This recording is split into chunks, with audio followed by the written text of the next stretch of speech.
Oh, good afternoon, everybody. It's Sunday, football Sunday. I'm sure there's a lot of people watching some championship football. Well, I'm Jamie. I'm the host of this show, I guess, Out of Rhythm. And the guy on the other side is Donovan. He's actually nice enough to actually fill in for a little bit for Eli. So me and Donovan are gonna probably do some shows together here and there a little bit. So he graces us with his presence. So I appreciate it. Thank you, Donovan. My pleasure. So everybody's kind of wondering, well, what's going on here? Oh, before we get started, this is actually made it up something here. So for everyone, I actually made a little thing this morning. I'm like, hey, let's kind of I'm gonna try to get our Discord going a little bit more. So I'm gonna toss that into our comment section so everybody can join. It's actually fulfilled with football. I got a little smudge of baseball in there. I mean, I'm not much of a baseball guy, but Donovan, he's the baseball guy over there. I got a little NBA stuff in there. So there's a lot of varieties of stuff in the Discord, and I know Donovan, he's a huge into the Discord, and I'm fairly new to the Discord. So I mean, Donovan, he's a Discord nerd over there. Yeah, it's definitely a unique place. To me, it's streamlined, and you can get the answer you want in a short amount of time. Because when you join a Discord channel, such as the Out of Rhythm channel, you're with like-minded people looking for the same ultimate goal, which is winning. And unless you're in the same league as that person, I know there's more than enough people happy to share their thoughts and comments on players or ideas or strategies, and it's just good. It's another tool for you to help win your leagues. So Discord's the way to go. Yes, it is, and I actually met you through the Discord, actually on a different server. That was from on the Plazo Fantasy Sports server. So I was graced with your presence over there, and it's actually I enjoy the Discord a little bit more than a lot of the Facebook groups. Mm-hmm. It's a whole different environment. Through the Discord compared to a lot of these Facebook groups. And I kind of mentioned some of that to you too, where, you get a lot of that, somebody asks a question, you get bashed for some of this stuff, and that's not an environment someone wants to be around. If you want a nice, clean environment, joking, here and there, come on over to our Discord channel. There's a lot of people up in there. Hopefully this upcoming year actually grow it a little bit. It actually gets growing a little bit more. So we'll see what happens. But yeah. So everybody's wondering what is going on. So what did you actually think of what do you thought of the game so far already? Well, unfortunately, I was watching 12-year-olds throw basketballs through hoops, and I missed most of the game. But when I got back home here, I saw that Purdy was out, Mm-hmm. and for my personally, I picked the Eagles. It was a no doubt pick for me, and Purdy goes out. They pull out their Johnson. Johnson went limp, and Purdy had to come back in. So I mean, you can't win with a limp Johnson, and No, if I Purdy actually can't feel his arm, they're in trouble. But yeah, I heard just seeing that Johnson actually got a concussion, so he's right, done.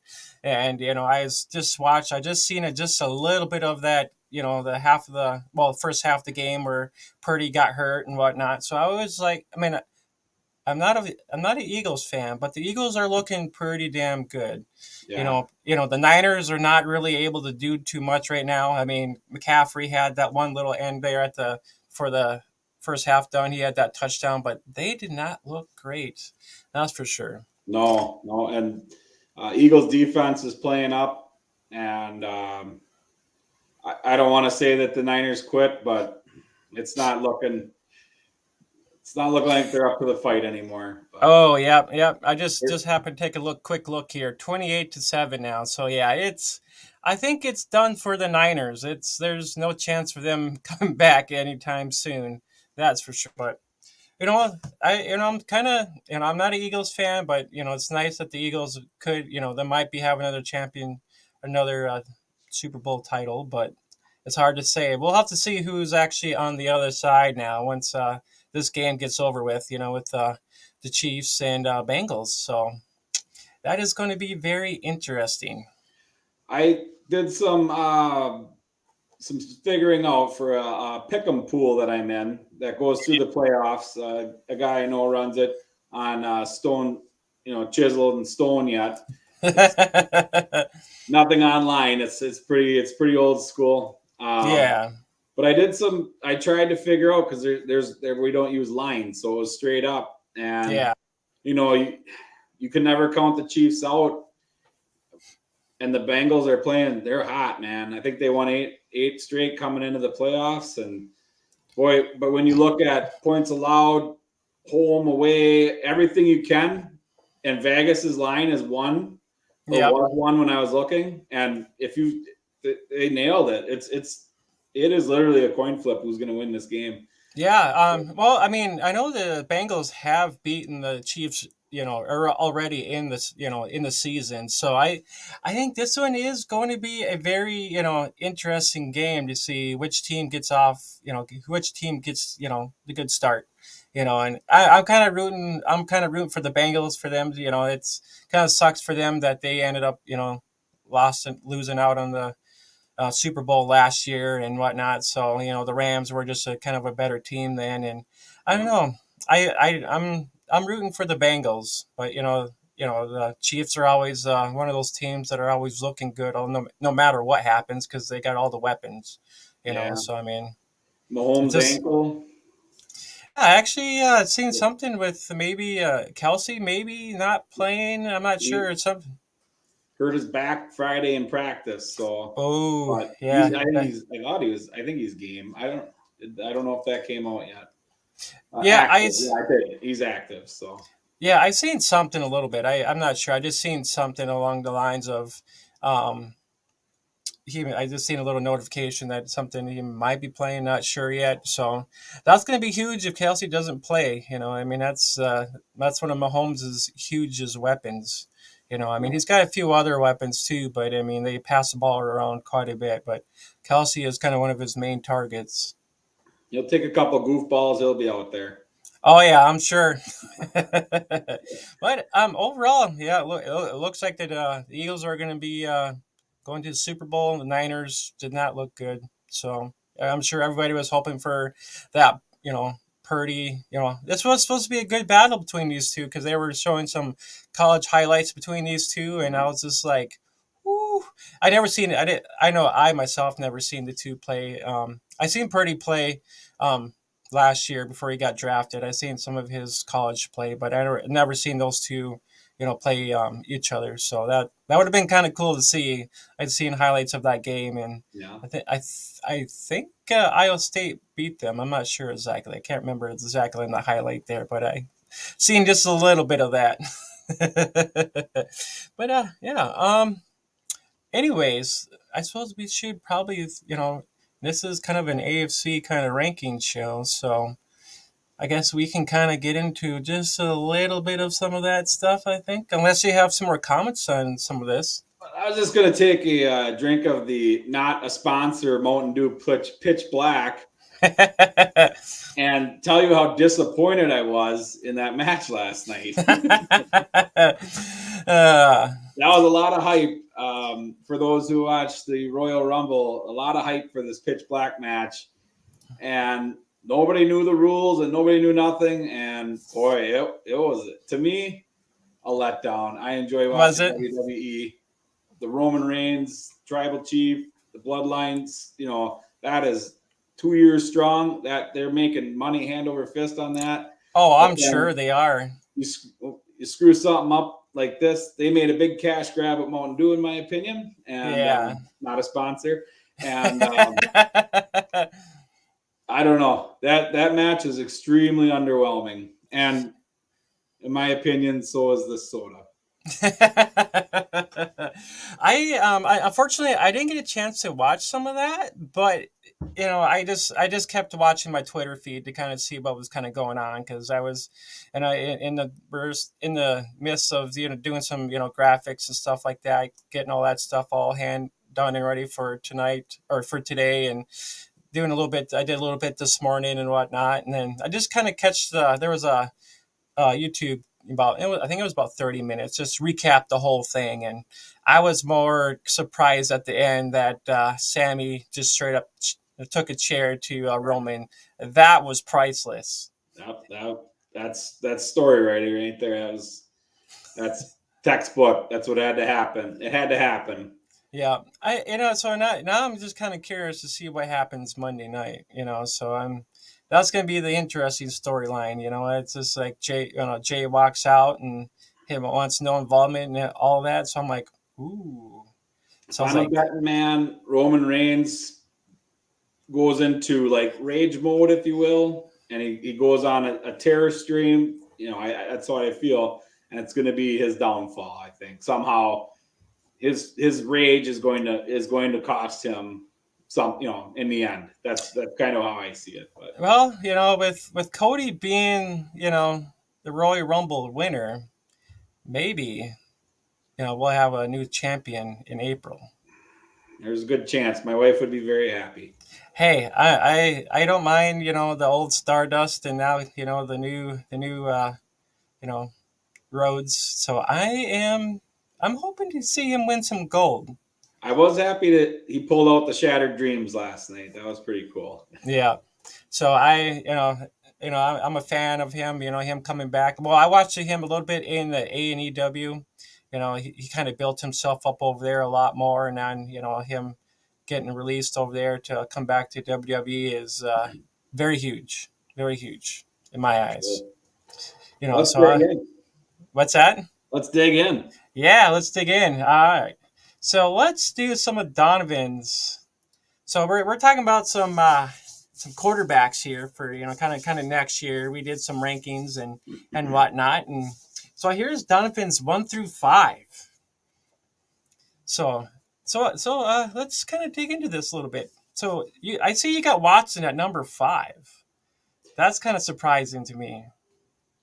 Well, and so I have a calculator, if you will, a little projector that I've been crafting, and he is not my 5th ranked quarterback on my projector that I use will put out the 17 games.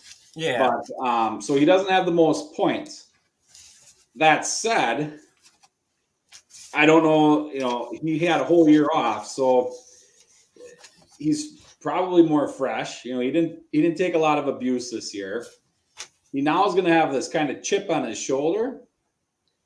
And I think the Browns, oddly, as bad as their record is, I think they have some nice tools there yet, as long as they can maintain that core of offense. I think he could really open up a new offense there, just a different style. And I know we will see yours in a little bit, and the quarterback that you have in your 5, I have an opposite feeling for. I won't spoil, but I have nothing wrong. I was a Watson fan even when he was with the Texans, and it sucked because I had him in midst of the season. All of a sudden, he just gets benched. So I'm just like. And he was on a roll because he was actually, I think he was in top 5 or one of those. I can't remember exactly, but he was in the midst of being a elite guy with the Texans, and with his elite, he's one of those dual threat quarterbacks. If the play breaks down, he's going to run no matter what. He's going to try to extend that play. So not now with him actually being over with. Going over the Browns, I'm kind of curious to see what he's going to do with him not playing for a while, and with him just coming back to these last little bit of games, he had about 1,000 yards passing, which is not bad for just playing a few games. That's kind of showing that he's still got some stuff left in the tank yet. I know he had he had seven touchdowns within him coming back. That's quite a bit already. With him having Amari Cooper, I think Cooper still's got some stuff left in the tank. So I mean, it showed because he actually had himself 1,000 yard season.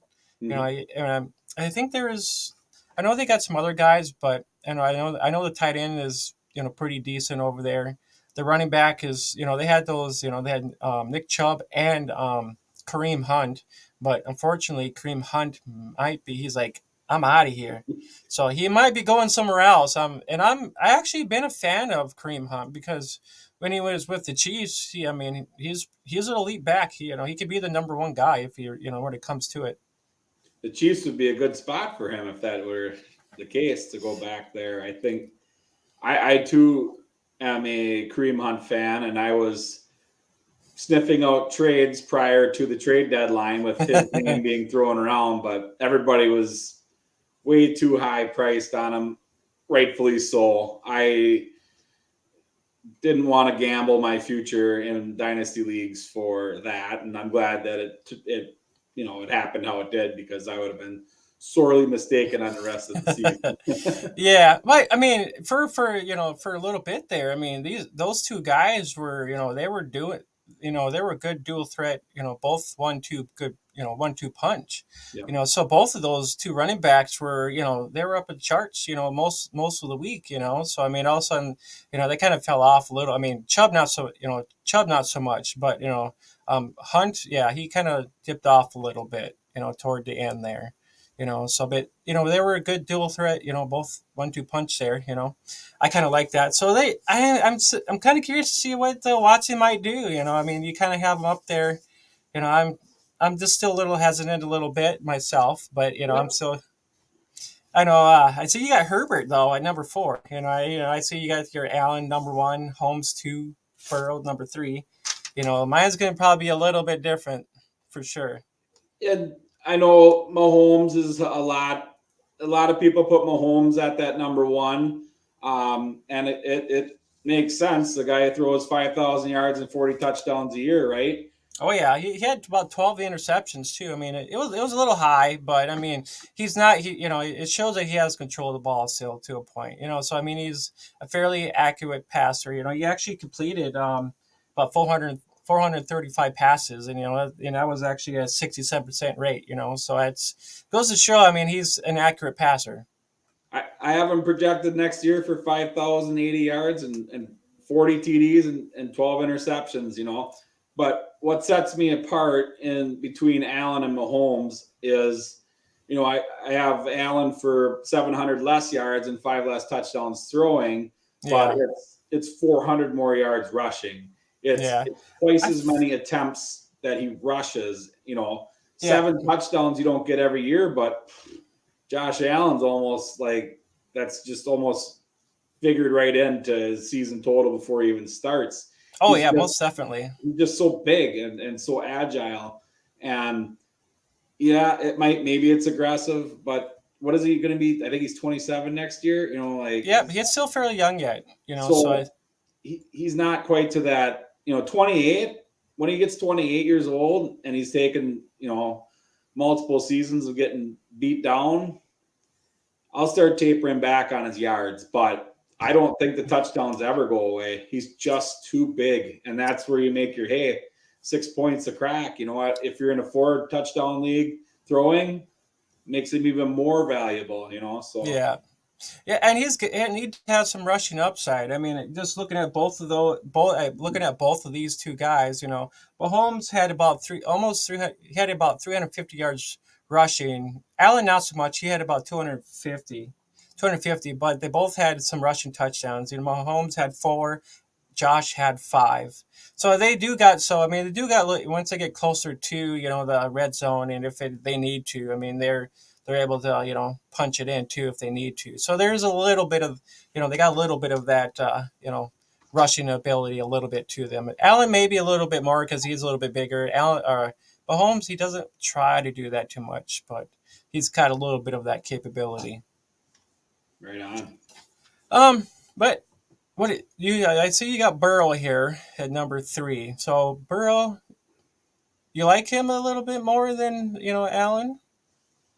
I Than Allen. I think Yeah. Burrow's maybe a better quarterback, but if we talk fantasy, Allen's gonna win. I think Burrow has also a lot more. I feel more weapons. He has weapons for days on that offense, and which it makes him a better quarterback. He's got a better passing percentage. He's just Um, efficient. his passing percentage here was. Let me find it here real quick. Yeah, he was about 69%, and Allen was about 63. So if you got that good offensive line, yeah, you're gonna be able to have that time to toss your players too. And with Allen, with having Diggs, Shakir, and Gabe Davis. Davis was supposed to take a leap this year, but I don't have any stats on him because we're doing quarterbacks at the Yeah. moment. So Gabe was supposed to be kind of that second guy. So their wide receiver core is not probably the greatest. I know with their running back situation was kind of iffy too, just because they had Singletary, Cooks, and then they picked up, or they traded for James, the kid from the Jets. They're not the Jets, the Jaguars, I believe it was. Oh no, no, never mind, never mind. He went to the Jets. No, yeah, my bad. I was thinking of somebody else. but yeah, with them having oh, what did I need to? It was Naheem Hines. That's what it was. That's who it was. Yep. So with them kind of playing that, you know, 1, 2, 3, who's my running back kind of thing, it's always kind of difficult to kind of put that in order a little bit. But Singletary was kind of the main guy, but looks like Cooks was kind of getting more of the carries toward the end of the road. Yeah, Cook's going to be something too to watch. That running back committee in Buffalo, nobody was certain on it this year, and rightfully so because they didn't know what they wanted. And Yeah. Singletary's got skills, but they don't believe in him or. But yeah, and then back to Gabe Davis, I just pulled up his stats from this year: 93 targets, but 48 catches. So I mean, Yeah. maybe that's part of it. I know he had a few touchdowns. How many touchdowns did he have offhand? He ended up with 7. I think they, just come in a bunch, and Yeah. he just had some really quiet games where if you had him most weeks, you're just shaking your head, because I traded him in a dynasty league. The guy, really wanted him, and yeah, and everybody's You were probably better off. You were probably better off trading him off. I mean, yeah. I hopefully. mean, he gets you a couple weeks, which is great if you have him in for those weeks, So, Yeah. but then you usually don't. It's the bye weeks where he's filling in and he throws up, a 2 catch game or something, and Yeah. you're really really angry at yourself. and, Yeah, he was kind of a low end number two guy. I mean, everybody was hoping that he would kind of step up a little bit. Have at least a little bit better season. Maybe kind of fill in a little bit more for Diggs, just a little bit there. Kind of with Diggs being the superstar up there. So I mean. And then yeah, they had Shakir, which was their rookie this year. I know he toward the end there he was kind of involved, but not quite. So it's being a rookie is never easy, that's for sure. no, But for sure. some rookies are better than other rookies, that's for sure. So Week 5 is when I was starting to fish with Gabe Davis. It was his 3 catch, 171 yards and 2 touchdowns. Like, yeah, awesome. This is exactly what I need to move this. This is the piece I need to move right now yeah, because that's not a stat. It doesn't scream, superstar number 1 every week. That's yeah, you the benefit of some nice long balls and some good plays. And 2 weeks later, let me see, where'd that go? 2 catches for 35 and no scores, like yeah, 5 points. So you make the trade, you put him in your lineup, you're gold, you're going to win, and then you get a 5 out of him, and just he is what he yeah. is. He's not the go-to. It's Stephon Diggs there. Yeah, so for a guy like Gabe Davis, and I could probably see him going more in a later round, maybe not quite the double digits, but maybe a 7 or 8 round.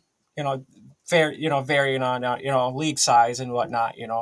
Yeah, he's that perfect flex, or you know, but he can't be in your two wide receivers. He can't be one of your two main guys. Just there's too many busts and not enough booms. Yeah, yeah, yeah. That's for sure. Well, anyways, here's my 1 through 5. I got Mahomes up. I got Mahomes being the elite guy. You know, Allen, I got him bumped down just. I got him bumped down a little bit. I think Burrow is just a little bit. Burrow has got that better line. If it really came down to Bills wanting to really, what put it over the edge for me is Burrow, came into a snowy situation, and they just kind of handed the Bills, like, see you later, bye bye, and it didn't seem like the Bills were really doing a whole lot. So I mean, it showed, So in my eyes, with Allen not having a great wide receiver core, you know, um, their running back situation's always kind of up in the air. They don't know what they're doing there. So I put Burrow ahead of Allen just because Burrow has actually got he's got a good 1-2 punch. Mixon is the main guy. So they actually do cut a couple of guys there for a running back situation. But I do like their wide receiver core just because they got Higgins. Higgins is up for a contract. They had Tyler Boyd, and it was the year before. I think almost all three of them had a 1,000-yard season, just all three of them together, and that's impressive. Yeah, the one thing that I do agree with Burrow being in that mix, and I think that the top three, four, they're pretty much locked. Yeah, I I do think Burrow still has a chance to up those touchdowns, right? Like, yeah. He put up about 30. He actually had one more than Josh Allen, so he had about 36 touchdowns, and Josh yeah, had about 35. So these two guys are pretty similar. Their interception rate. Josh had two more interceptions than Allen. So these two guys are all in either almost similar quarterbacks. It just depends on which guy do you want. Do you want the guy that's got the better offensive line, better weapons? Do you want the guy that I know before a lot of guys are Allen's still going to be probably a first rounder no matter what. right. It just depends on who you want. I myself, and I were you in my 16 team league last year? No, not this year. I No. wasn't sure. I wasn't quite sure, but had a 16 team, and I took Mahomes' first pick right away. Just because I knew, especially in a 16 team league like that, you're gonna want someone that's gonna be dependable. So I ended up in my swing pick. I took Derrick Henry just because I know he was gonna get the carries. He's gonna be putting up 1,000 some yards. He's gonna be the brute for that Tennessee offense. So it's just things like that you're gonna, especially in deeper leagues, you're gonna want that somebody that's gonna put up those 20, 30 point weeks for you. Yeah, and I think with back to Burrow with Chase only playing 12 games, this year he had 134 targets in 12 games. Yeah, If he's there for all 17, he had 9 touchdowns this year, 13 last year. Burrow easily jumps to 40 touchdowns if everything's firing on all cylinders next year. yeah. If they bring back Higgins too, so there's a good chance that he hits 40. You There's know, no way I could argue with Burrow at 2. Yeah, Allen. I would love to have Allen up a little bit more, but I just don't think that he's got the weapons to need to get over that hump. They make the playoffs. Everybody. I was hoping they actually would have beaten the Bengals, but the way they were playing, it did not look good at all. So it's like, is this what's Stephon Diggs think? He was furious at the end of that game. It's just like, and I know Diggs wants the ball and everything and whatnot. He wants to be a winner. And the Bills are ahead. They actually have that good chance of winning just because the Patriots suck now. They have that division. For sure. Herbert on the other end. He's kind of a toss up. Herbert in my eyes, he's still elite. He's still taught. He had like he almost a 5,000 almost 5,000 yards. He's for him being a young kid. he's coming in into a good. I like the fact he's down there with the Chargers. They're more of a passing team. They don't really run the ball too much. I just think they need a better wide. His wide receiver core was kind of shitty this year. Allen. Injury. Yeah, yeah, Allen, Williams, they were always seemed like they're always hurt. And that's the risk with Keenan Allen because you hoping he can play 17 games, Yeah. that never happens. Williams, he was at last year he was you can show that he can be a decent guy. I think he had 1,000 yards. I think last year or pretty close to it. So I mean, with him being tall too, I mean it always helps. But Yeah. I don't think him being out, getting injured, didn't help their cause, and they got beat No, right away. I think for Herbert, having nearly 5,000 yards is amazing for what he had to throw to all year.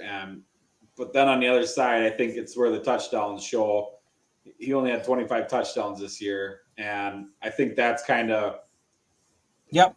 where we might see yards drop maybe, but touchdowns go up. Just being more efficient, and if the wide receiver core is healthy for the entire year, and or they add something to the mix, another weapon. So Yeah, that's for sure. We'll have to kind of see for sure. I got Jackson at number 5. I know you had Watson. In my eyes, these two guys are pretty similar. I like the fact that Jackson, their wide receiver core is kind of crappy. I never really been a fan of their wide receiver core. It always seems like their core is always lagging for some reason. It can never get going. It seems like, and with Jackson kind of being that dual threat guy, he's most of the offense. A lot of people end up talking about their running backs. They had a lot of Dobbs and whatnot. I'm just never a fan of their team as a core. yeah, I mean, I had Bateman this year, and I figured Bateman would take that next step, be their legit number one guy. He got injured. That kind of sucked because I had him in Dynasty, so he went on my bench. The only guy you can really trust down there is actually their tight end. yeah, So and he was hurt all year. yeah, Or and not that's all where year. yeah, and that's where Likely actually came in. At first, it was funny because I was at the beginning of last year I write down all the names, and I actually had Likely on my draft list. They get the Ravens drafted him, and someone in the Discord kind of brought him up about Likely. I'm like, who the hell's Likely? And I had to look back, and I'm like, oh my god, how did I overlook all this? So it was kind of crazy, but I have Jackson at number 5. He's the whole offense. It depends on if he stays with the Ravens or he moves on or whatnot. So, Jackson is actually still, in my eyes, he's still elite guy. It kind of sucked that he didn't really have a whole. He had about 2,000 yards, but he's still a runner, and he had 760 some odd rushing yards.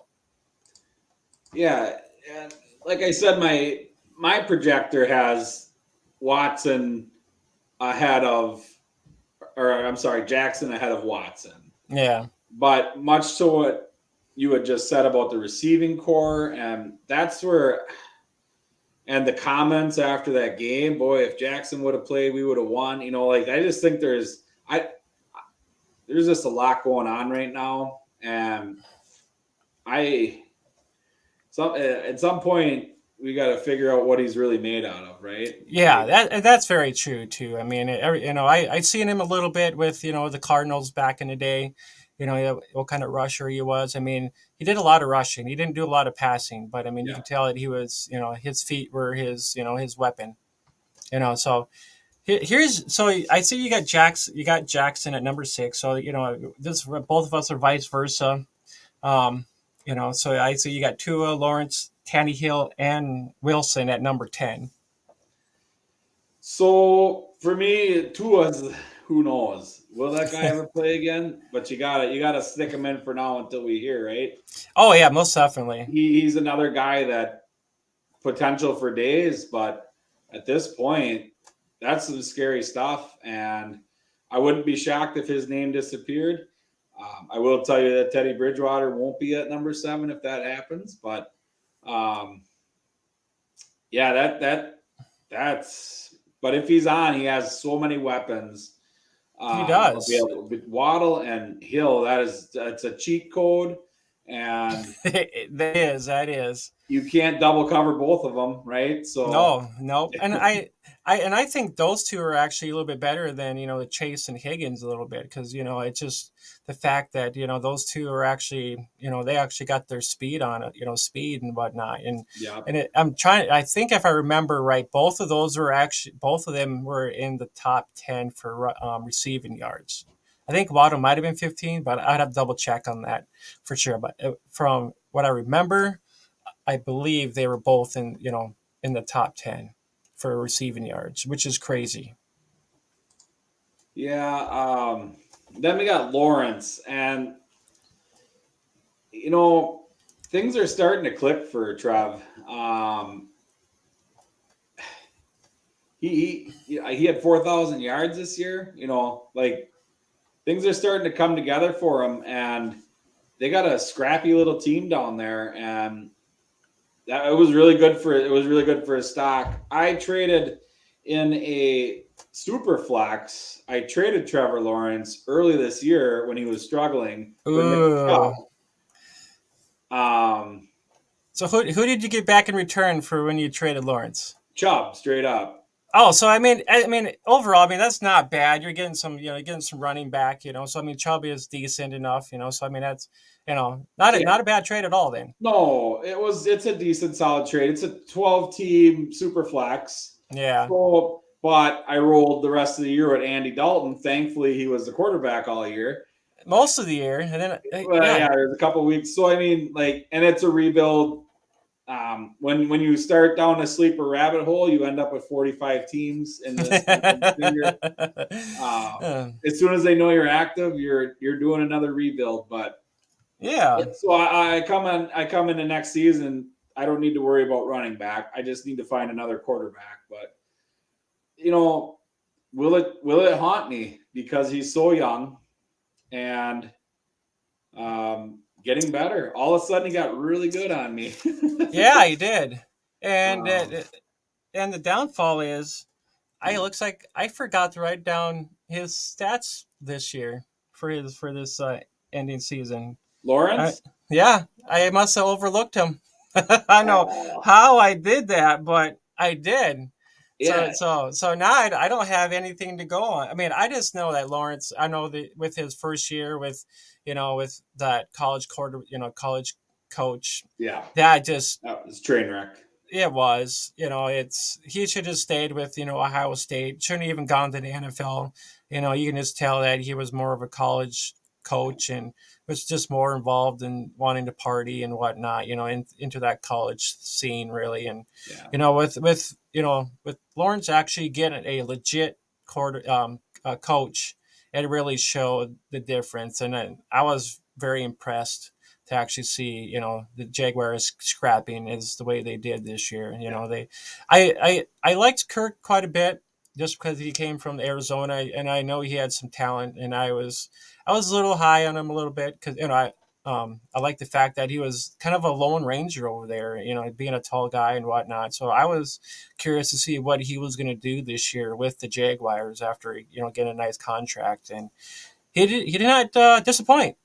No, he was not on my draft list at all. Like I don't want to say left him off, but he was not a target of mine, and it wasn't because of him. I would find him in PPR leagues when he was in Arizona because if they used him right. Yeah. When he went to Jacksonville, after last year, I said, "There's no way I will touch this guy until he proves it." Well, he's got my attention. So yeah, I was I was kind of like, well, I'm going to take a risk on him, and I'm trying to think of if I think I have him somewhere. I just can't remember exactly where I have him, but I was pretty well impressed. So we'll have to see where after free agent happens and all this nice little draft happens to see what how happens with the Jaguars, who they add, who they lose, and whatnot. So I'm I'm kind of curious to see what happens. Right on. So for Tannehill, he's pretty steady. Um, Traylon Burks down there, that's going to evolve into something. I when I sent you my first list, I actually left him off for whatever reason and Yeah, had just Malik on there because that might be what happens. But I decided to put Tannehill on here because if he's there, he's going to do the same thing he does every year, and it's not going to be flashy, but he's got Burks down there. He's got some talent down there, and with Derrick Henry still being a beast, that just opens that up for him. So you always have to watch for Derrick Henry to touch the ball. So that allows him to become a decent yeah, quarterback. yeah. And Tannehill's, I mean, he's not a bad quarterback at all. And looks like that's another guy I forgot to write down this morning. So there's two guys I forgot to write down this morning. Good You were God. still sleeping yet, maybe. I think I was kind of getting You're tired at going that to point. bed. You're going to bed. Yeah. Yeah. But I was like, I want to get this written down. Then it's like, all right, then I'm going to go to bed. And, I was having up at the end of the show, we'll put up the rankings at the end of the show here. And I was looking at those this morning and I was like, all right, I'm just going down the list. And I had Tua, and then I must have forgot about putting Tannehill in here somewhere. And what the hell, it's just one of those things, so much stuff looking at and whatnot, so. So But last would be Russell Wilson. I don't remember where you had him. I, I have him well, at 10 because he was not that bad. He's not as bad as he was this year.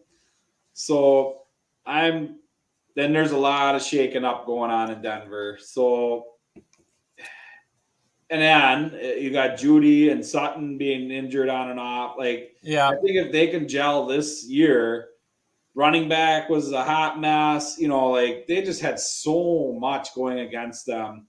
That defense is a legit defense. It yeah, will be next year. It keeps the offense, giving the offense more and more chances. yeah, I don't think he can be as bad as he was. yeah, for I, sure. I just, as far as the AFC goes, he's got it. He has to be in the top 10. There's no way. There's no way he could be that bad again. And if there Yeah. is, we'll burn him at the cross and we'll be done. So. Yeah, he had 3,500 yards passing, which is not bad. 6 touchdowns, probably less than what he had with Seattle. And he had 11 interceptions, was not the great. His passing percentage was about 60%. So I think that was probably down a little bit from what he's used to with when he was up with Seattle. I mean, I like the fact that, Tim Patrick got, hopefully he's going to be coming back this year. And he was kind of a huge part of the offense too. He was that good number. He was that legit number 3 guy. Yeah. He was there. The fact that their running backs are becoming Williams, he should be coming back too, hopefully from his injury too. So, and he was the rookie a year before, so everybody was kind of high on him a little bit too. So, but I will pop up mine. Ours is pretty close. Pretty What? dang similar. I had Watson 6. Our 1 through or 7 through 10 is pretty dang similar. It was pretty well similar. So I had 2 at 7, Lawrence at 8. I had Tannehill at 9, and so these two. So the rest of our last 4 here were pretty well the same. We kind of agree on those quite a bit. I would like to see Wilson take a step up this year because him transitioning into a different offense and whatnot, different team and whatnot. It was rather rough a little bit. So let's see when he actually gets all of his weapons back to see what he can do for sure.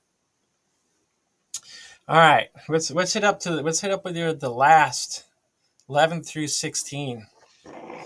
God, this looks like a shit show, man. You put it lightly. I'm gonna be honest here. This is who the hell knows. Yeah. Over half these guys won't have a job.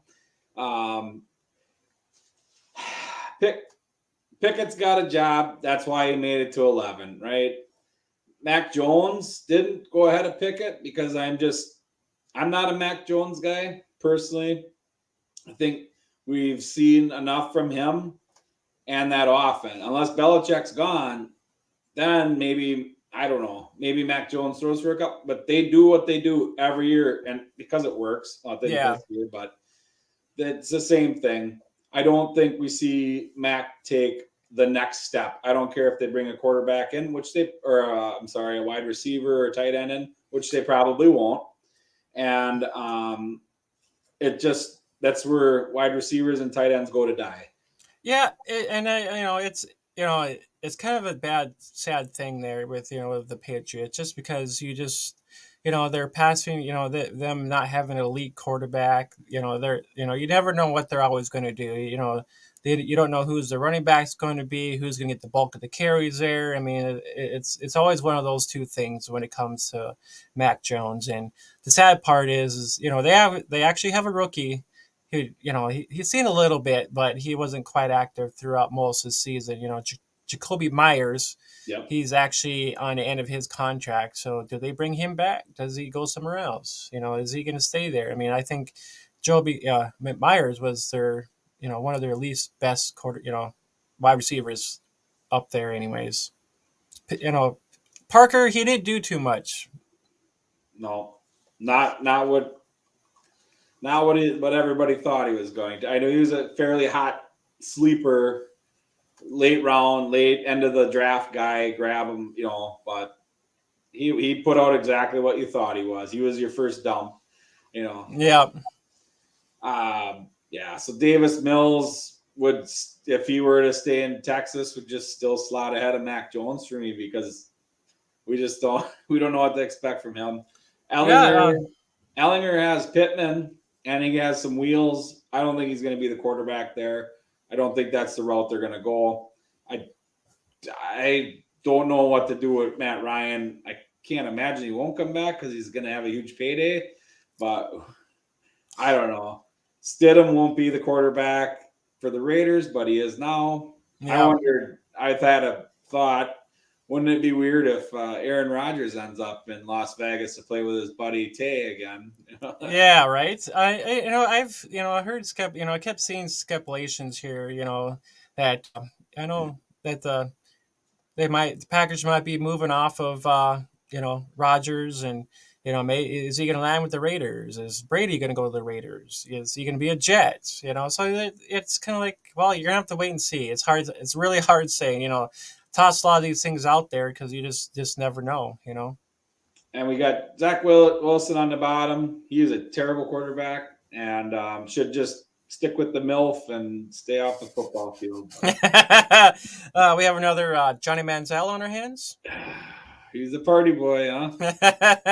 Well, yeah, the bottom here is very fluid, and it really depends on what happens. I'm a lot more confident 1 through 10 because I think most of those stay put.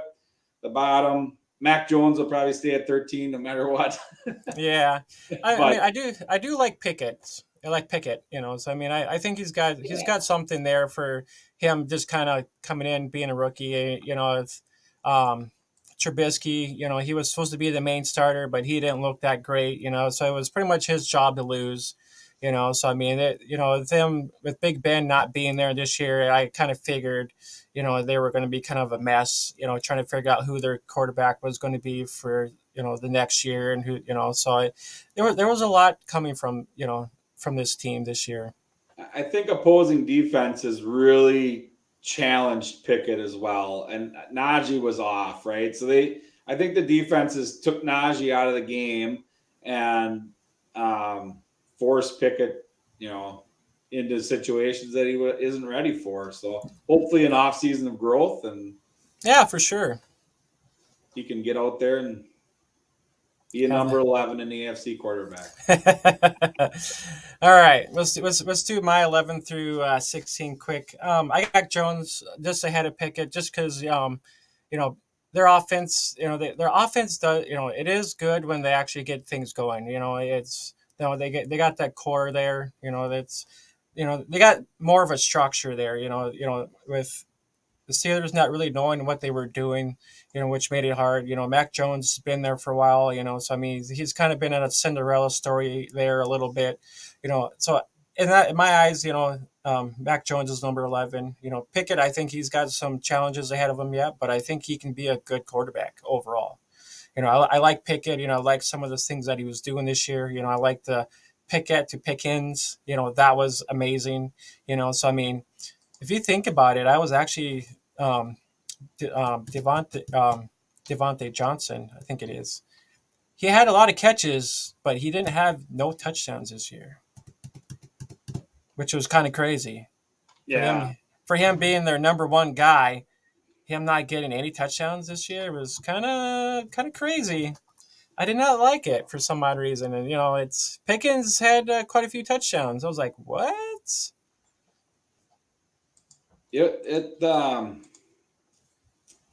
was odd. It was an odd year for some teams, wasn't it? Yeah, yeah, and I knew it, like I was saying, and I think the Steelers was going to be one of them because Yeah. it's them coming into two different quarterbacks. They had their strength of which quarterback they were going to have. They always had Big Ben there, so they knew what they were going to do. Coming in with two different quarterbacks was going to make that challenge. Was going to make it challenging for sure. Losing the primary ball catcher. Yep, yep.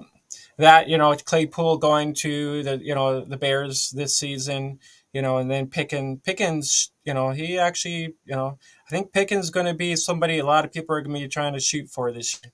So with him, debuting the way he did, he's going to probably be in that probably top three rounds for sure this year.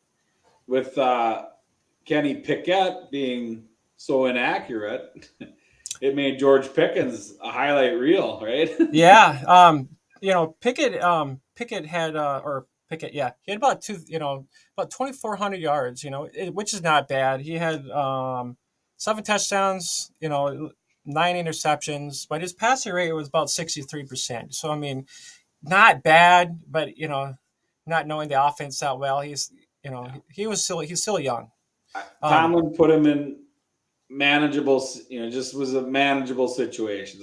He didn't push him. I don't feel he pushed him. I don't want to say they punted this year, but it almost the offense goes. Yeah, I think this was his first losing year, not making the playoffs. So, yeah, I got Davis Mills 13. I mean, I like the fact that Davis Mills was a decent quarterback. Even though they really sucked, it still proved that he had 3,100 yards passing, 17 touchdowns. So I mean, not like they were a bad team overall. I like the fact that I mean, he had quite a few interceptions, but still, I mean, his passing rate was 61%. So they were still doing what they could to try to win games, get people the ball and whatnot. So I mean, I like the fact that Davis, Mills probably won't be the starter next year. More likely is going to be C.J. Stroud or Bryce Young. One of those two guys are going to be taking that spot over. I got Wilson number 14. Yeah, yeah, I don't like him too much, but I just think he's got skills. He's better than Stidham and Sam. So I just love the fact he's got weapons around him. He's got to get himself out of that college mindset, and I think he can be a good ball player, but he just got to put his mind to let's play some football and win a championship. And I think he's got talent. He just got to get that Johnny Manziel mentality out of his mind. But yeah, so that kind of covers our kind of our rankings of the AFC quarterbacks. I know that there's a couple more things we're going to kind of touch on here too a little bit. But I think our next one, we'll probably talk about that a little bit offline too, and we can probably cover the NFC quarterbacks next, or which direction do you want to go with that. We can kind of talk about that a little bit. Might it'll be our next ranking show, anyways. And since you're the baseball guy over here, I know you wanted to kind of bring up somebody over here, and you wanted to talk about mondesi a little bit. That just got I forgot to put the little Yosemite Sam up in there. Yosemite Sam. Yeah, I forgot to put him up in there. I was thinking about that this morning. I'm like, oh, dang it. Yeah. So I'm going to get out of my little box here. And I feel that alberto mondesi to me is fool's gold, which is what Yosemite Sam comes in here. But Yeah, it makes sense. yeah, you know, this is a guy that has next level elite speed.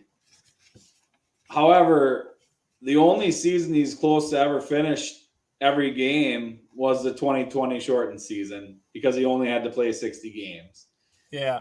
Um, and even then he hurt himself, but he got dinged up. So early Mondesi, 2019, he had a groin injury and shoulder he injured twice. 2020 was the shortened one. 2021 oblique strain, hamstring after he came back. Then he went back out with his oblique, and then he lost pretty much he lost almost the entire year last year to a knee. Yeah, and I didn't see him play in 2019, and it looks like he did play at least 102 games that in 2019. But Mm-hmm. looking forward towards it just seemed like it kept dwindling. He wasn't playing hardly any games over 100 some odd games. And I know I was a moron myself. I actually, drafted him in an ESPN league last year, hoping that to see, some rebound from him and whatnot, because everybody was kind of high in him a little bit. And that's when I think he tore his ACL or whatever it was. And I'm like, oh God, it's like, there goes the weight. Cause I can't remember where I drafted him, High. but yeah, more Pretty high. likely. Yeah. More than likely. Probably And probably in the hundreds, early hundreds. it probably is. I actually wrote down all of my, actually what I did was I jotted down all my stuff for ESPN. I actually wrote down where I drafted all these guys. So I could probably tell you where I drafted him, but I have to go. I would have to take a look at my notes where I actually drafted him out. So since you kind of you brought up Mondesi, I was kind of looking at some of his stuff, and it looked like a lot of his like OPS was actually fairly high, between 2018 to 2001, in between there. So his OPS was rather high. Getting on base was quite frequent from what it's like. When he's on the field, he'll pay you back for wherever you drafted him. The problem I have is like last year, if you drafted him where he was going at ADP or bought into the hype that he's back, because you're still drafting him based on 2019. Gotcha. 102 games and 43 stolen bases, right? I mean, he was ready to. He's now I want to say Ricky Henderson level, but he's good at what he does. Now even more so. Oh, the bags are bigger, and we got the rule with the pitcher throwing over to first, and he's probably going to have, if he plays, a ton of stolen bases. But my fear, and I hear a lot of, I listen to a lot of other podcasts, and a lot of people are already kind of drinking the Kool-Aid, and I just fear that. I know for a fact he will not play over 100 games. I'm going to say it right now. You could pause or clip this out and put it all over the internet. He will not play 100 games. And if I'm wrong, I'm wrong. I'll come right back on here in October, and I'll whatever you want me to do. But, hey, you're the baseball guy. I'm just an amateur. When he's there, he pays back. He's that great stock, we're going to ride this stuff. But when the market's bull and it falls, it's done. Like, he ends up an albatross. Yeah. You draft him, you have him on a team, he gives you those weeks, you're high on life, you're buzzing, and then he gets hurt. And you say, well, I'm going to hold him until he comes back.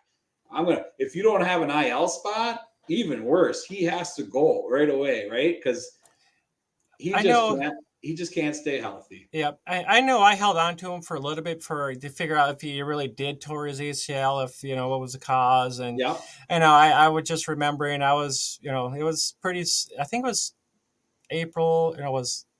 when was it? April, May? Might have been in May. He tore his ACL. I think I can't remember exactly. He was, yeah, because he only played 15. Yeah, it was pretty early, and it was actually early April. Then I was like, well, I remember just driving, and I'm like looking at him like, all right, since he tore his ACL, time to drop him. And I'm just like, God.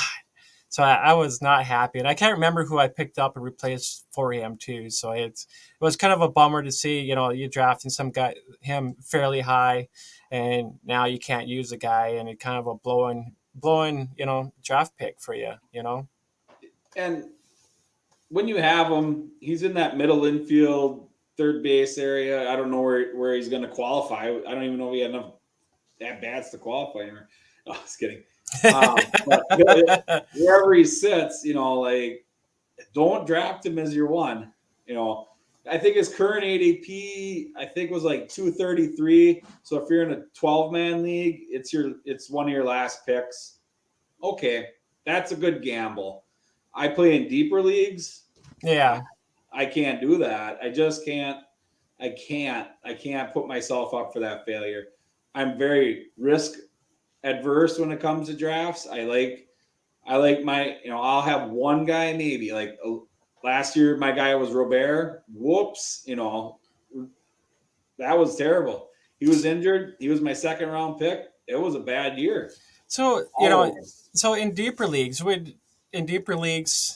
so would you take a risk on a guy like him, or would you actually just say, I'm out? I pass on him. He Yeah, goes would too you? high in a deep league for me. Yeah. That said, if he does what I know he won't do, he wins you the league. Yeah. So I if you look at a lot of my teams, they're built to say it's a lot of balance. Yeah. And he doesn't balance. He'll tip the scales. So he's like, if I went super power heavy, I got him to balance that. But if this side falls off the scale, you didn't gain anything that year. And I know you've been playing baseball for number of years, and I'm a guy like me, I've only been playing for the last 3 years, so I'm fairly new when it comes to baseball and whatnot. I started in the COVID year. I actually won the small 10-man league I was in. I didn't know what I was doing, and I actually had what's it Kitna, the guy from Minnesota, their main guy he got injured. Mateo, Mateo. I can't think of his name offhand. From the Twins? Yes. This is last year? No, 2020. Oh, 2020. Yep. Oh man, now you're taxing my brain. He had that I think Johnny surgery on his elbow. I think he's coming back this year. Oh yeah. Yeah. Yep, that guy. Yep. I can't remember his name. It's Ketna. I think his first name's Ketna. One of those. Kenta Maeda. Yes, that's it. So last in the past. Yeah, so a guy like me, I try to gravitate a little bit towards names and try to remember what they did the previous year, because I know there's a lot of people like in the Discord there. The one of the main ones we're in together with. They do a lot more deep dives. Well, this guy's better than this guy, and someone like me, and we were talking about this before too. Like, I'm not much of a deep dive into people. I mean, like, to me, I guess it comes down to I rather look at projections. Is this guy gonna get how many home runs? Is this guy gonna get me? How many? How's his averages gonna be? So I rather. It took me a little bit to understand this. Just get a good gratitude or not gratitude, but a good core thing of balancing a roster, building a good balanced roster. Because in 2021, I actually went from first to, because that was actually a full season then too. So I actually went from first to 10th, and I'm just like, I used up all my pitching, all my pitching or my ads for that year and whatnot. And I'm like, well, what did I do wrong? So. And then for last year, I ended up kind of getting more information, learning a little bit, and it's hard to get you gravitate to having a good, a batting crew and a good pitching crew at that same time. Yeah, and I think you I believe there was a fairly deep league, a couple deep leagues that you're referencing, and that's even more important. The shallower the league that you're in, the more risk you could take. Yeah. So if there's 12, if you're in a 10 team, you could take risks because you should be able to find some replacements fairly soon. I would think so. I would think the pool is in a smaller league. I would think that the pool of players would be more variety out there compared to a more 12 or deeper league. The players end up being more swallowed up a lot more compared to a smaller league where you have, if you lose, a decent, average guy, you can replace him almost with another guy, irreplaceable. And hey, Jared, thanks for popping in. This is actually Donovan's first rodeo, I believe. Yep. So he decided, it's like, let's talk a little baseball. I'm like, sure, I don't have no problem with that. He wanted to talk about mondesi and Jared felt the force. He had to come in. He heard baseball. yes, yep, baseball guy. So hey, Jared, did you do any baseball drafts yet, or did you have any leagues already drafting and whatnot yet? Just kind of curious. I have a couple leagues. Well, I actually got that 20 man. That 20 man got that. He actually just renewed his 20 man league that was in last year. So I don't know how many people are going to be in that one. So maybe I might drag some of you guys over there with me. I'm a sucker for open spot. So Yeah, but yeah, I myself. I mean, I want to learn a little bit more too. I mean, it was kind of odd and weird for me being a football guy, and I'm all like, last year I kind of got into watching baseball just a smudge more, and now I'm actually pretty rather excited to actually, like, I want to play some baseball. I want to actually get better. After what I did last year, and yeah, just grow a little bit more. I'll take you under my wing. There we go. Sounds great. But yeah, I know there's a lot of like rankings on the NFC, NFBC site and whatnot, and I looked there before too a little bit. I did that with even football too. I did, because even after the season's over with, a lot of people are over there and whatnot, doing mock, drafting people and whatnot. So I mean, there's a lot of these guys are like a lot of the heavy hitters, these money stake leagues and whatnot. So I mean, that's pretty understandable there. And for football being an off season, that's a great place, to actually, get some rankings and insight a little bit and see where people are going and whatnot. So it's a good place for that. Yeah, and I see Jared's comment about the gladiators, and so the one thing that yourself looking at the ADPs and the rankings, what's out there now with the gladiators and that. Gladiators are pushing closers up, so high, Yeah. and if you're looking at that data, it really skews where you're at, where you're going to take your closer in a 12 team head to head. You don't need to take a closer in the second round, right? And I think that's where, like, I'm trying to remember. I know there was a few leagues where I had some ESPN rankings. I had some CBS stuff too, and I know there was a lot of differences in between those two. But I used those, my little cheat sheets, for when I was drafting. So I'm like, okay, at that time, I ended up taking, I probably ended up taking a pitcher, in the first round, and now I might change it up a little bit. I actually might, since the pitching is kind of deep to a point, at least get some good batters up in there. Maybe the first couple of rounds, get a couple of good batters in there, and then maybe try to take a pitcher. I know I tried when I did my 10 man. I tried to kind of load up on some good pitchers, and then kind of pitch batters and pitchers. Try to, I kind of went every other little bit, just varies, and I didn't know what I was kind of doing, but I ended up winning that league either way. But my pitching crew, what I ended up with was I didn't have no issues. I ended up if I had some issues with batters, I could, so I was meeting my criteria when it came to my pitching crews. So that part I wasn't too worried about, which was awesome because last year I had issues with pitching, and now I kind of figured out the whole pitching part of building my roster. And then it was kind of like, and I mentioned too, in one other person stream, it's hard to have a good balanced team because you don't know what's going to happen. Yeah.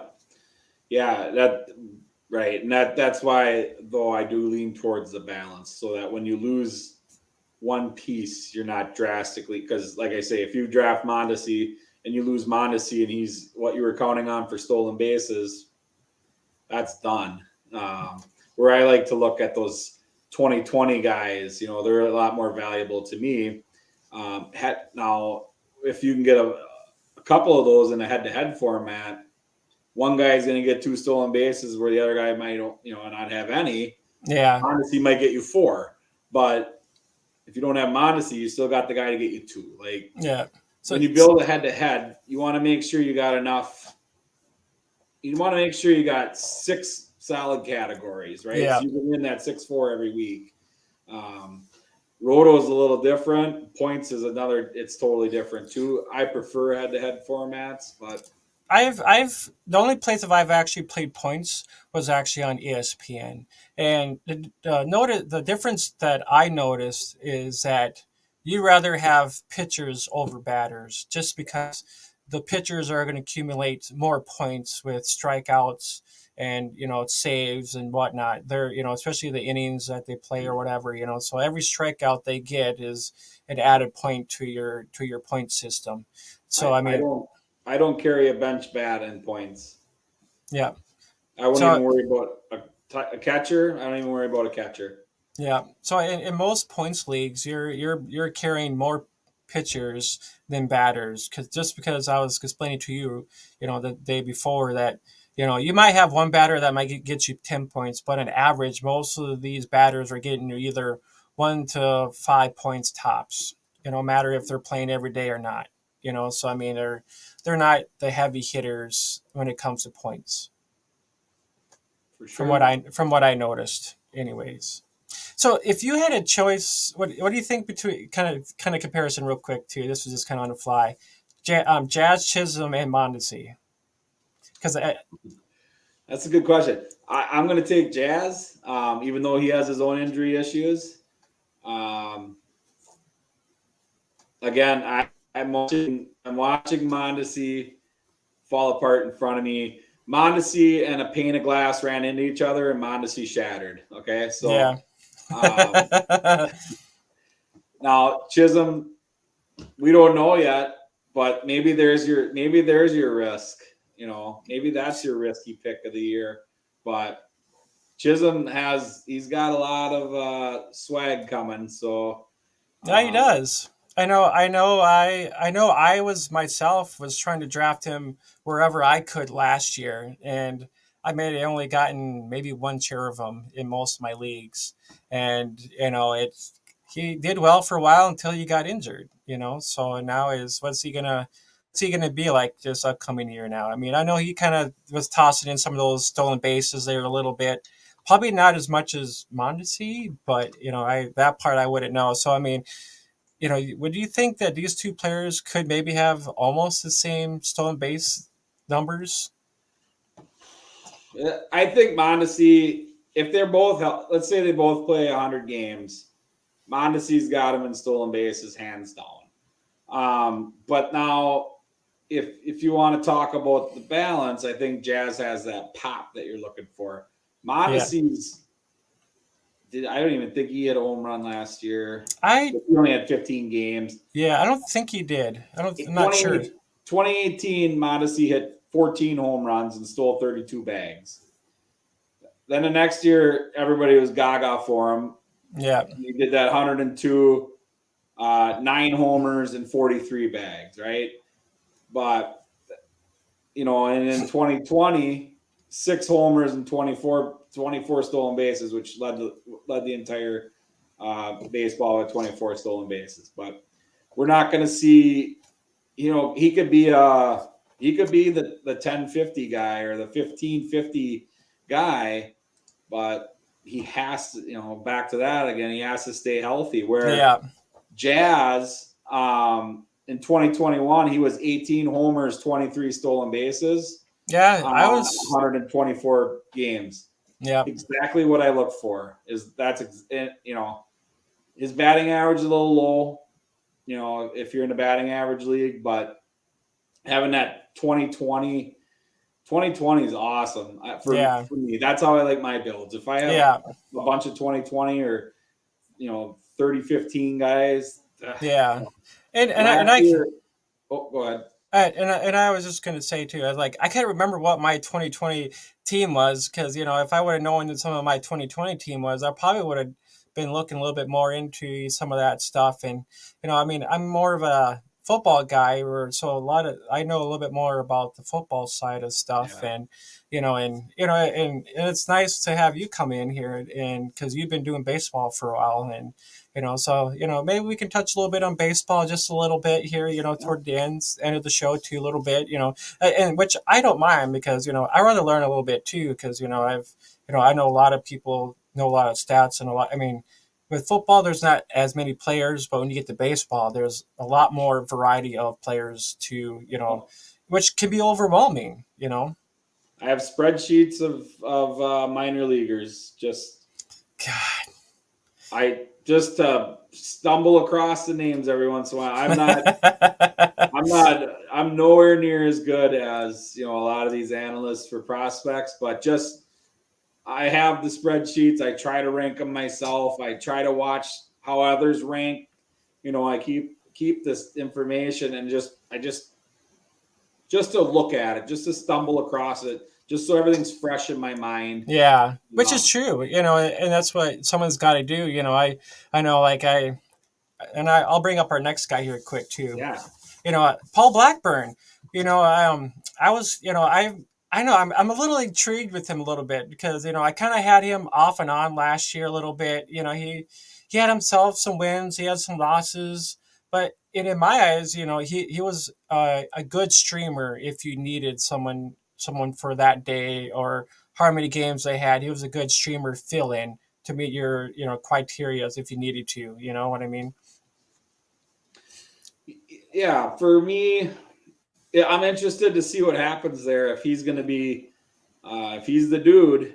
The thing that worries me the most about Blackburn, he just for fantasy baseball wise, he just doesn't have that K per nine for me. I like my starters and my relievers. I am always looking for those, 7, 8, 9, 10 plus K per nine, just Yeah. because strikeouts are so important and they keep the ERA down, they keep the whip down.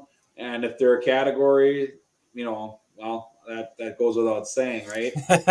And Blackburn, I know you sent this to me this morning, and I was at Yeah. basketball all day, but Yeah. Yeah. we've watched his innings went drastically up last year. So I don't know that's the problem with if he's their number one. If he had 111 innings last year, Yeah. he might have 150 this year. So that would be interesting. He's in a decent ballpark. I just don't know he has a great team around him Yeah. as of right now. And I know they were at the bottom of the league. I think last year they didn't do too well, but I mean, depending on the day, I mean, every team's going to at least get a win in there somewhere. I Yeah. mean, someone's going to have a good day, no matter pitching's going to be up and down. Not all pitching's going to be the same all the time. I mean, it's always going to vary and that's for sure. And I guess Blackburn was kind of an eye that kind of was off and on with me.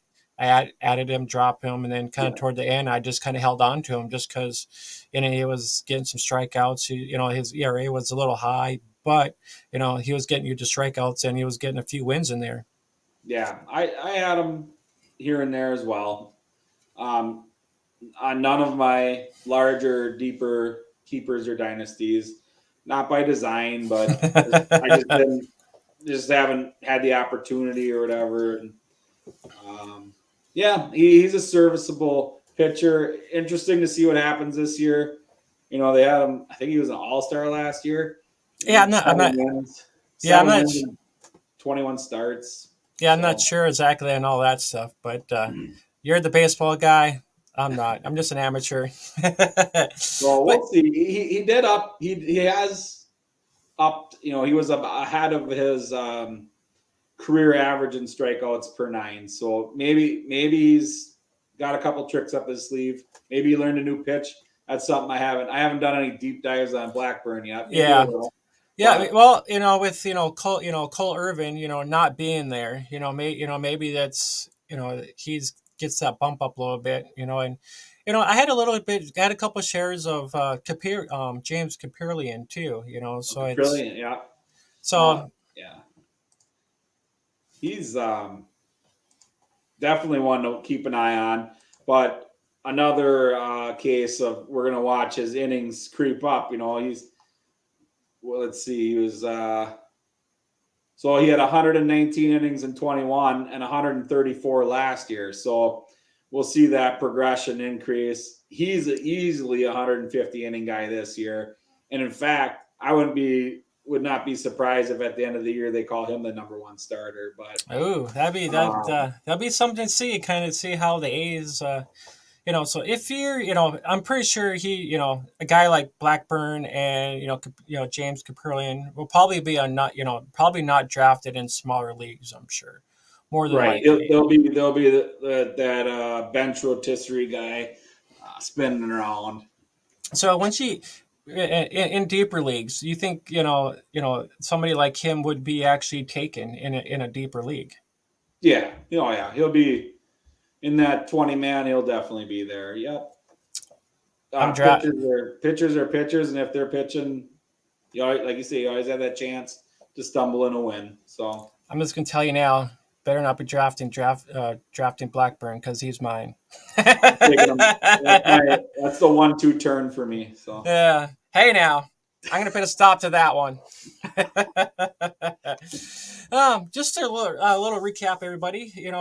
Donovan. He kind of jumped on. Eli's not quite MIA, but Eli kind of wants to put on a quality show, whatever that means, I guess. But he said he'd do one show, out of his week.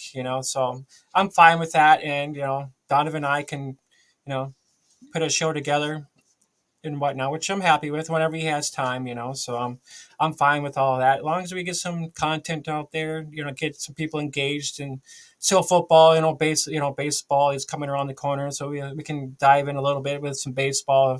And if there's anybody that wants in some insight, don't be afraid. Donovan's the man over here, man. He's been playing this forever. I'm just a rookie, and I'll tell everybody I'm just a rookie. I don't have that quite baseball knowledge yet. I think my first fantasy baseball league was 1997 on Yahoo. That's a long time. I think I've been playing fantasy base or football, I think around 98, 99, somewhere around there. So I've been playing football for a long time. I sucked, and then it wasn't the last. It was probably trying to think what year it was. It just spiked, So I did a lot of research myself with no one's help, and I've learned to just kind of do my own thing when it comes to football. But baseball is a whole totally different animal. It is. It is. I enjoy it. I don't want to cuss on your podcast, but I enjoy it more than football. Hey, no, everybody's got their perks, man. It's all good. I enjoy the grind, and Yeah. that's and again, like football for me, I think we talked about this. Like it's a once a week. Now it's more, but it's almost kind of like a once a week thing. Yeah. Where baseball, especially when you're in as many leagues I'm in, it's a daily commitment, and it's the first thing I do every day. I don't do that for football. The first thing I do every, Tuesday morning, Wednesday morning, and usually Sunday morning. But for football, but for baseball, every morning I'm going to my sources and figuring out what happened. Yeah. In some of my money leagues, like I'm the guy that is lit up in the chat rooms for grabbing the prospect, Cody Bellinger, who's nothing now. Yeah. And this is through Twitter, like through the Twitter Dodgers beat writer, there was speculation that Cody Bellinger might come up. So I went and picked him up, and he was called up a few hours later, There you go. I trade him. I end up trading him, just so like it's a grind, but it's so much fun when you get the jump on some of these guys, and and that's what my spreadsheets are for, to know, so I know who Cody Bellinger is, so I know when to react, and it's a lot of fun. I enjoy it. Yeah, and you were right. It is. I jumped on Mike Harris. He was actually on my winning team. I actually jumped on Von Grisham too at the same time. So I mean, if it wasn't for the Discord channel, I mean, with a lot of people in there and whatnot, I wouldn't have even known, a lot of these prospects, and this guy's coming out to jump on him, dump somebody, jump on the next guy that's going to help your team out to, thrive for that, championship. So it's a grind for sure. It's a given. I'm just, some days it's like, why am I doing this? But all in the end, it's actually fun. When you get that goal at the end, you're like, I'm fucking happy. So sure. We're gonna get to the end here real quick. I appreciate you actually coming on with me. It was Sunday, but I actually had a lot of fun. I was kind of talking about the AFC quarterbacks, and before we get up out of here, this is our little 1 through 16, our little rankings of our quarterbacks and whatnot. So it was kind of fun putting this together a little bit. I kind of enjoy doing a lot of graphics now. It's kind of mellows me out to, so it's kind of fun for me to do some of this stuff and kind of put it out there. Yeah, it was a pleasure being on. I appreciate you reaching out to me. My first time, so hopefully I didn't stutter up too much. But oh no, actually, you actually did a pretty good job. I didn't know if you actually did any of this before or not. So it's kind of gives you kind of breaking the skin there a little bit. Kind of pop the cherry. I mean, I know you. Now you can tell Govier like, hey, I got a little experience on streaming a little bit. Maybe you can jump me on his get you on the show. Yeah, maybe you can sit in between him and Ben Chase for the prospect power half hour. Yeah, and it seems like you're a pretty knowledgeable guy too. So I mean, it's and I appreciate you get a little insight with a couple of these players, and we can continue. If you want to do the same thing, we can talk a little couple baseball guys. I can maybe toss one up in there, and before the season starts or whatever, we can kind of do a little bit of this football, baseball at the same time. Yeah, always happy. You can follow me on Twitter too. I do have my own Discord channel as well, and that's the Spitting Seeds Baseball Community. If you actually want, pop that up here in the comments if you can. Oh, let's see if I can. Yeah, go ahead, get that if you can. Pop it up in there if you're able to, or should be able to, I would believe. Or if not, I can do that for you. Yeah, I think I can. There's a private chat there I can enter, but I can't. Okay, I will. Here, I'll send it to you. Here, I will actually. I will share your Discord channel. Oh, sure, yeah. That's anyway the Spitting Seeds Baseball Community. Small Discord. It's hard to get Discords going, but I think I got a couple pretty knowledgeable people in there as well. So just another place to spit seeds and talk baseball, and I don't care what else you talk about. It doesn't matter to me. As with my Discord will always be free. No paywalls or anything. I'm not looking to make $1 billion. I just like to talk baseball. It can be, you want to talk history baseball, cool. I love baseball history, or new stuff, or you want to talk about youth baseball. We could talk about the Ashwaubenon Jaguars here. So yeah, that's the Spitting Seeds baseball community. That's the Discord there. Also on Twitter at Spitting Seeds BB, or my personal one is at Curly CURLY underscore Z28. Yeah, always happy to talk, or you can DMs are always open if you have any questions about baseball and you don't want your league mates to hear. Real cool. Like I don't mind at all. If you just need another opinion, I'm always happy to give you mine. So Yeah, and that's and I appreciate you jumping on with me. I actually had fun for a little bit of for Sunday. I know I know I want to catch a little bit of that Chiefs game a little bit. I think it's going right now. I think You know, so I think it's supposed to be starting right now. Yeah. yep. So we'll jump on off of here, and I'll probably chit chat with you a little bit later. Yeah. Well, everyone, I hope you enjoyed the show today.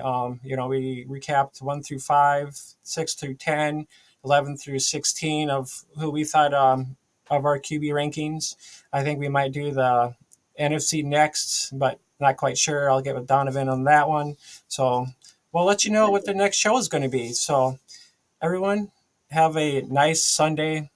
Enjoy that Chiefs and Bengals game, and we will see you guys on the next show. All right. So later, guys. Later.